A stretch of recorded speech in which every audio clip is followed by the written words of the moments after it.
canalul meu de YouTube. Cu bine ați văzut și în titlu, este vorba despre un haul Pepco. Am gândit să vă arăt ce produse am achiziționat și poate vă inspir și mai sunt și magazine, așa că și voi vă puteți achiziționa. Am ținut cu etichetă ca să vă arăt și să vă zic și prețul, ca să știți. Încep cu articolele mici.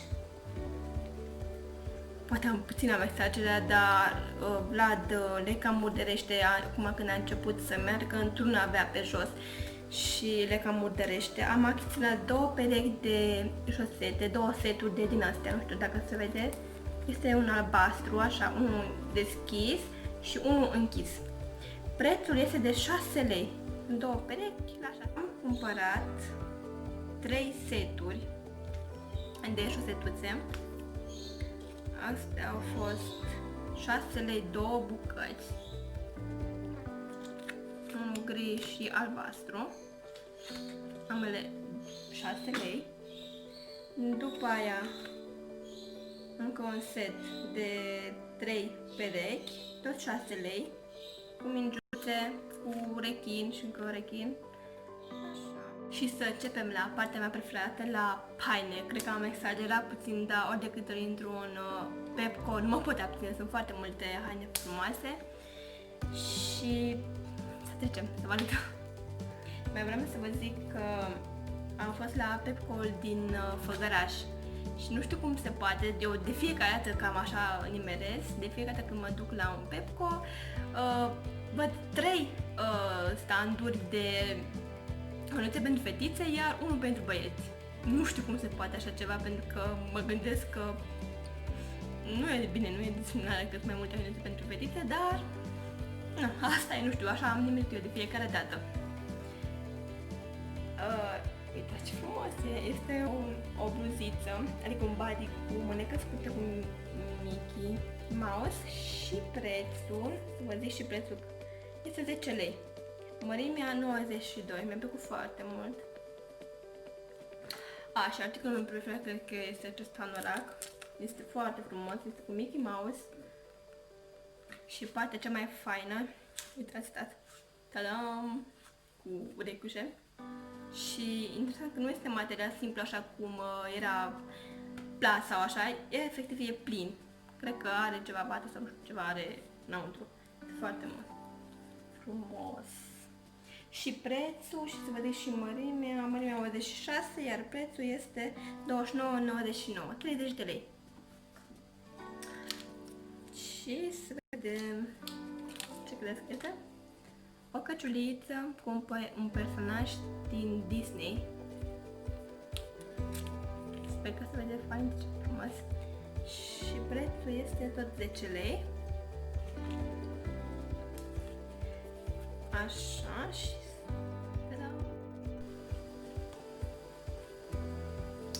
și următorul, tot un body cu mânecă scurtă, uite, un broscoi și zice every day it's an aventură, în fiecare zi este o aventură.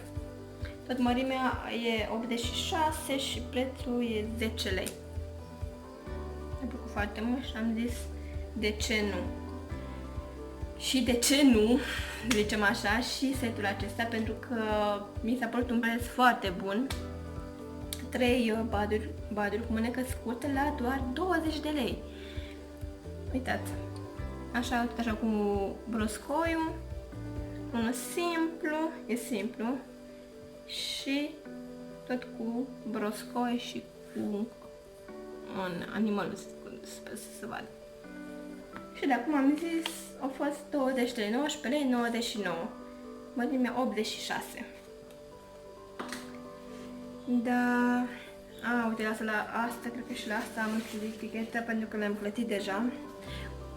Pentru că eu de fiecare dată când achiziționez ceva de la magazin sau le primesc, prima dată le clătesc prin apă și printr-un balsam și după aia îi dau pe bebe, pentru că nu este bine așa direct, ați primit un produs, să dați pe bebe, pentru că pielea bebelui este foarte sensibil. Nu mai știu, cred că tot 10 lei a fost asta. am plătit deja și s-a uscat și am zis să vă arăt. Și încă un pantalonaș, cred că doar astea două. Da, cred că doar astea două l-am plătit. Cred că tot 10 lei a fost și astea. Și vă recomand și vouă, înainte să o dați pe bebe hăinuțele, să le clătiți. Sau să le spălați. Și uite, cred că e o zebră. E cam măricică, de nu-i bai oricum o să poate mai încolo. Mărimea, cred că 80, nu, da, 92, iar prețul este 10 lei. Nu, prețurile la Petco sunt foarte bune. Și da, acum după asta toate ajung la baie, la spălat. Baie și mi-am făcut și asta, uite ce frumos e. Deci pantalon scurt. Dacă tot e vale, atunci vale să fie, nu?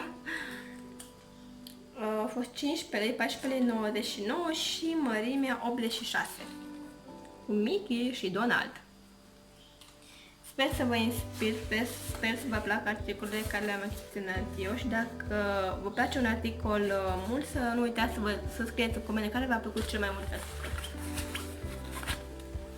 Am luat și acesta. Este un galben așa, dar nu e un galben foarte puternic, așa mai deschis așa. Într-adevăr e măricel pentru băiețelul meu, dar nu-i bai, că am zis că se acopăr bine spatele decât să nu fie acoperit. Și să vă zic mărimea, a 92 și prețul a fost 29,99. Nu știu dacă se vede, degeaba văd, cred că pe cameră că nu cred că se vede. Și ce fain, să vă arăt așa. Toate sunt cu etichete, în afară de la două care v-am arătat înainte, că nu am apucat să le plătesc.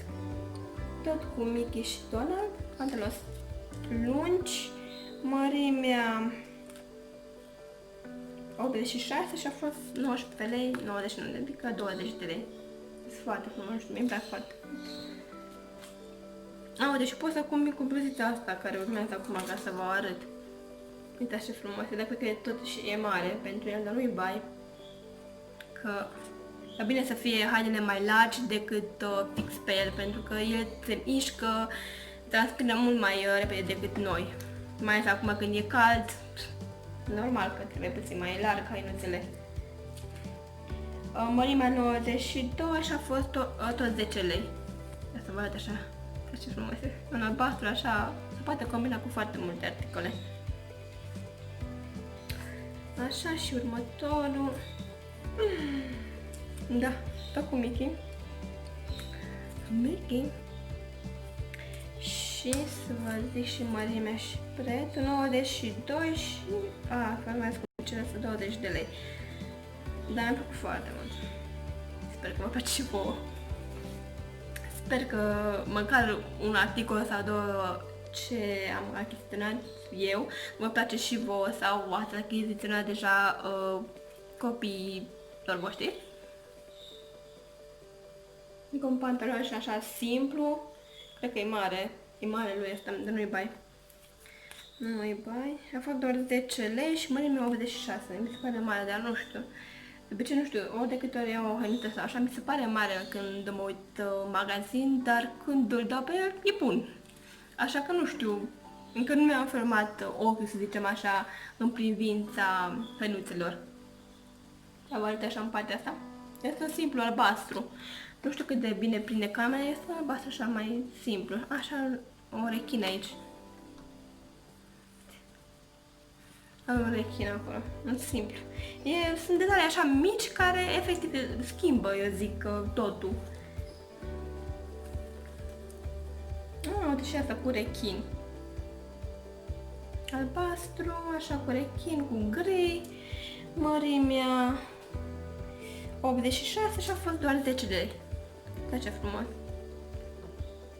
Îmi plac articolele așa mai colorate, să zicem așa, bine și basic, care le poți combina cu mai multe.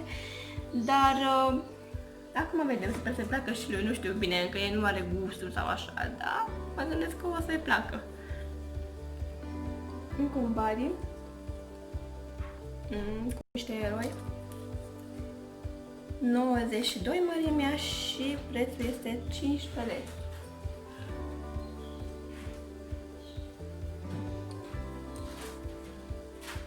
Următorul este tot așa un body cu mânecă scurtă, cu iepuraș, să zicem așa. Da, ce frumos e. Și mărimea 92, prețul tot 10 lei. Da, mai am câteva, chiar 3 articole mai am, să vă arăt. Tot cu Mickey Mouse. Mickey Mouse are așa cu șnur. Bine, de obicei nu leg aici, pentru că el cum se mișcă, nu știu ce, nu vreau să-l strâng la burtică. Mărimea e 86, iar prețul este 19,99 lei, adică 20 de lei cu Mickey Mouse. Așa. Și asta e mare de lui Bai. Este un fel de body cămășuță. Uite ce frumos e. Nu știu cât de bine se vede în cameră, sper să se vadă bine. Așa, albastru, cu dungi, mărimea 92 și 20 de lei. Mi-a plăcut foarte mult modelul, pentru că mai ales acum vine vara, mai ieșim undeva, trebuie să fim mai elegant, să zicem așa, poate la un eveniment puteți cu niște pantaloni și bine, e mare lui, dar nu-i bai că o să poartă, o să-l bag într-o ținută așa mai... Poate o să vă pun și poz, dar nu credeți că atunci o să poartă. Și o bluză simplă, tot cu rechin, mărimea 92 și prețul 15 lei, 14 lei 99. Și cam atât a fost. Am terminat cu tot ce am achiziționat de la Pepco. Cred că ați văzut vlogul care l-am băgat înainte să apară asta. Și cam atât a fost. Sper că v-a plăcut toate articolele care le-am achiziționat. Să nu uitați să dați un like, să vă abonați canalul meu de YouTube și o să urmeze foarte multe videoclipuri, zic eu, interesante. Și sper că v-a plăcut și vlogul ăsta sau v-am dat așa o inspirație ce puteți și voi achiziționa de la Pepco. Așa că vă pup și vă doresc o zi frumoasă!